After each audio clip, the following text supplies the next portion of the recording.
Hey, all you minties! Uncanny Omar here from Near Mint Condition, the home of collected editions. And join me today as I take a look at the Strange Academy First Class Oversized Hardcover from Marvel Comics. Let's check out exactly what's in here.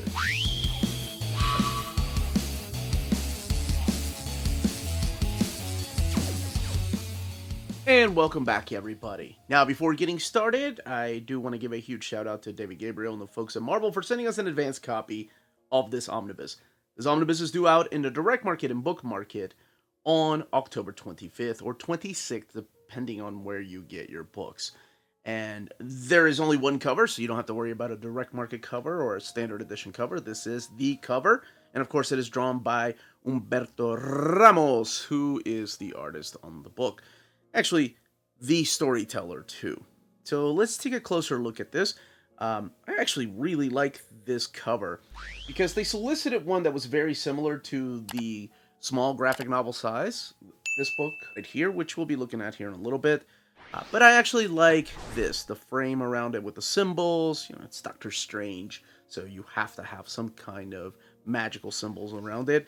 Here's what the spine looks like. They have the Marvel logos, Strange Academy First Class, Young, Ramos, and Delgado. And then down there you have the character of Emily. On the back of the book you have some scenes from the actual internal art. I like that. I like that they show that. And some of the characters that are going to be through this particular issue or collection. This is really interesting because this is the epic route that they're doing this. But there is no volume here on the spine, and there's no volume whenever you pre-order it. The solicitations don't have a volume number, but all the way in the back it has a volume 1. So that's what they do with epics. They don't put them on the spine, they put the volume number on the back, and they give you the title of the actual collected edition on the spine, which I guess in this case would be First Class. There's blurbs up here from Neil Gaiman and Patton Oswalt. You know, the minds behind Sandman, because Patton Oswalt was Matthew. Anyway, over here you have Skottie Young, Humberto Ramos, and Edgar Delgado, who is the colorist on the book. And let's look at it underneath. The dust jacket. The flaps themselves have the cast right here, and then on the other side are the creators. I love this because this was one of my favorite things that they kept in the graphic novel, and that is the designs of the characters. By the way, this book retails for $75, and there's a lot of confusion as to what's being collected in here.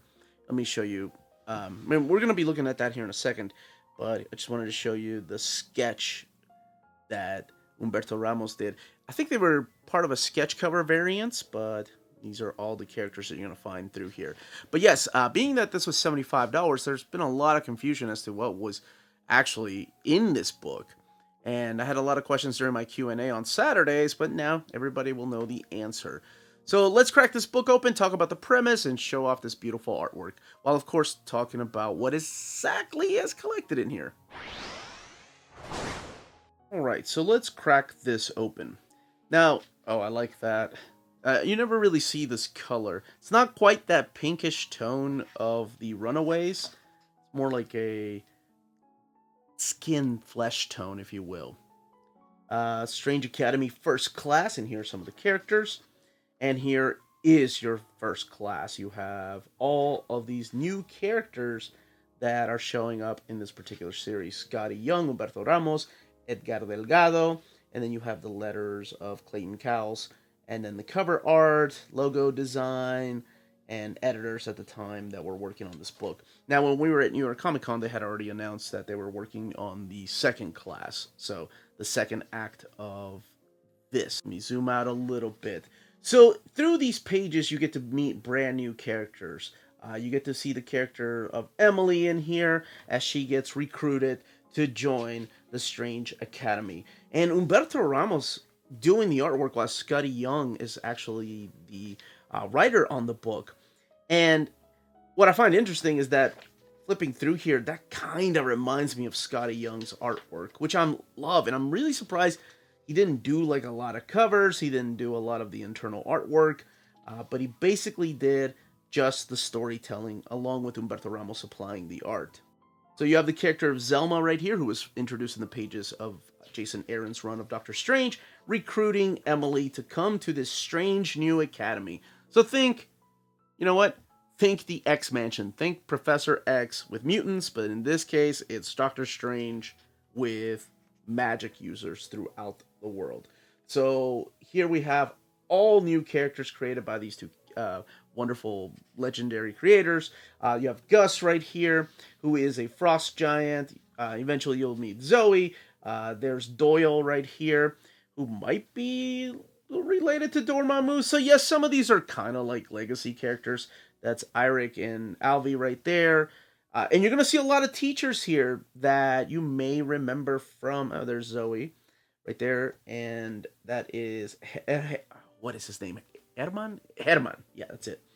You're going to see a lot of not Easter eggs, but a lot of the teachers that teach these kids the magic way, they're going to be from comics that you know. Like this is Dr. Voodoo, formerly known as Brother Voodoo. There's Desi right there. That's my daughter's favorite character.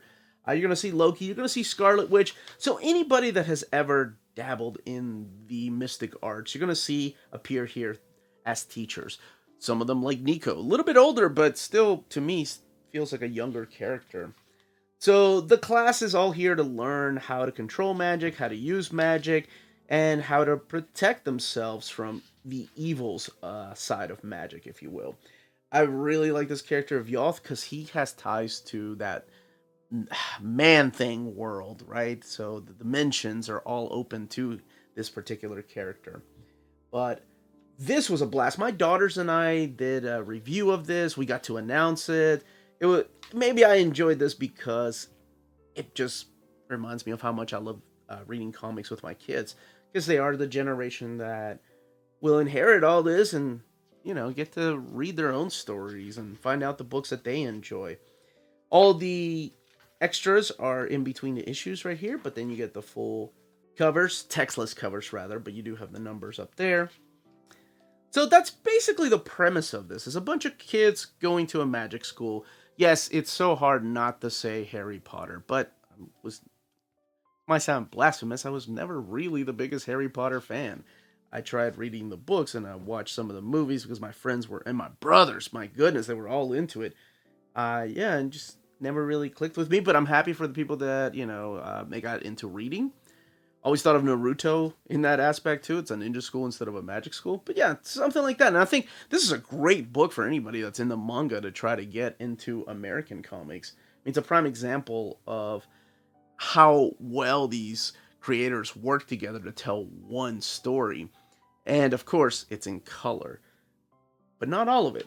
But we'll talk about that here in a second. So this ends on a cliffhanger because it only collects the first 6 issues.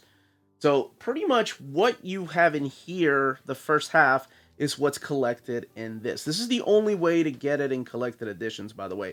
There was never a trade paperback. There was never a thick trade of issues 1 through 12.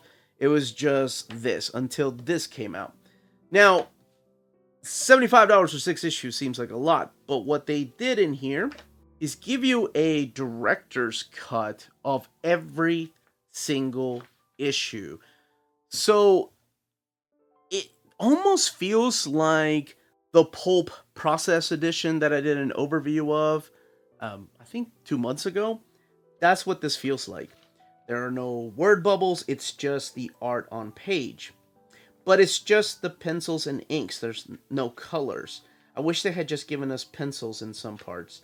Or even just the process of the artwork coming through here, because I actually like to see the process. We do have the variant cover. If it was on the opposite side of the standard edition cover in the colored part of the book, then that's where you're going to find it here. So I think that's pretty cool.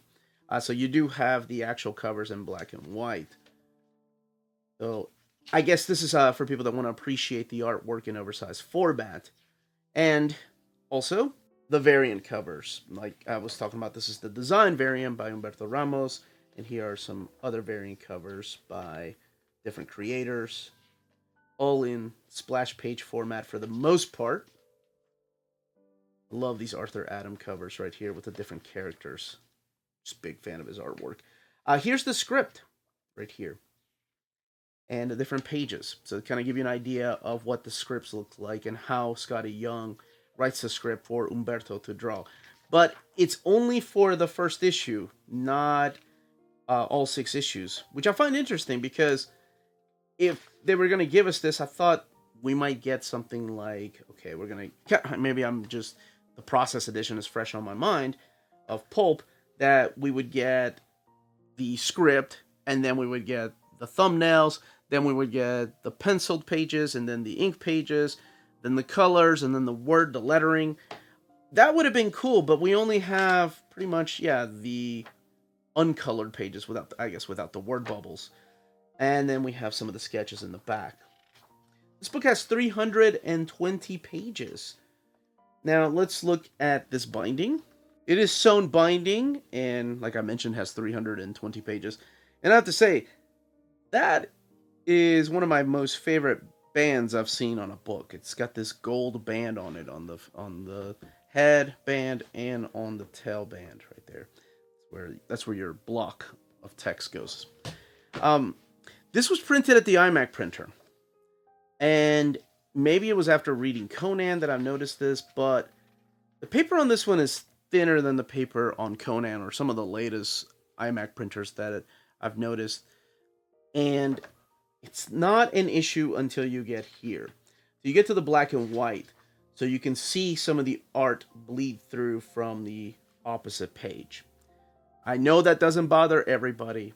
I know it's not a majority of people, but the people that it does bother, I did want to point that out, that you are going to see some of the art bleed through. I noticed it when I was reading it upstairs, and like I always like to mention, like both of my big LED lights are pointed right at the book so we have less shadow, so you can focus on the art.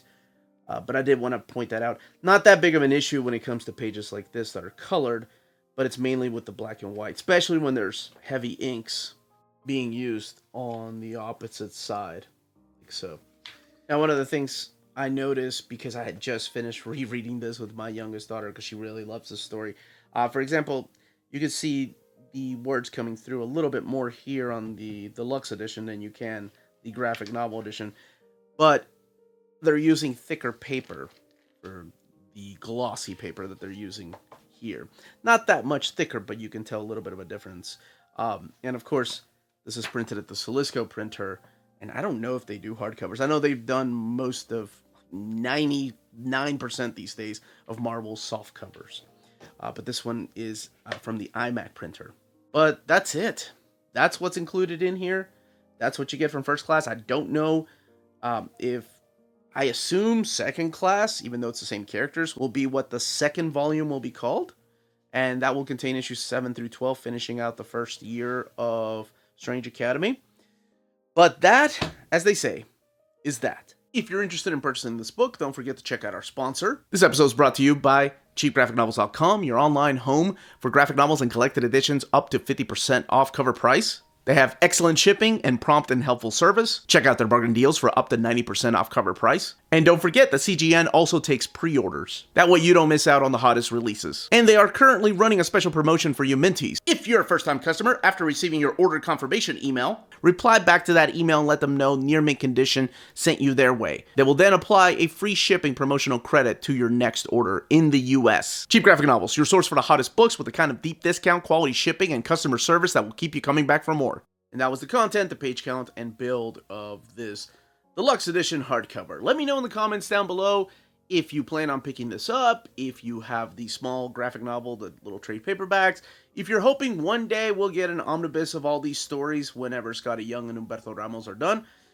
Also, of course, Edgar Delgado, how could I forget him? His colors are just freaking phenomenal. But everyone, let me know if you have questions, comments, leave them down below. Don't forget to check out our Patreon and Spreadshop. Amazing ways to support the channel if you can do so. And more importantly, all of you stay healthy and safe out there. Much love.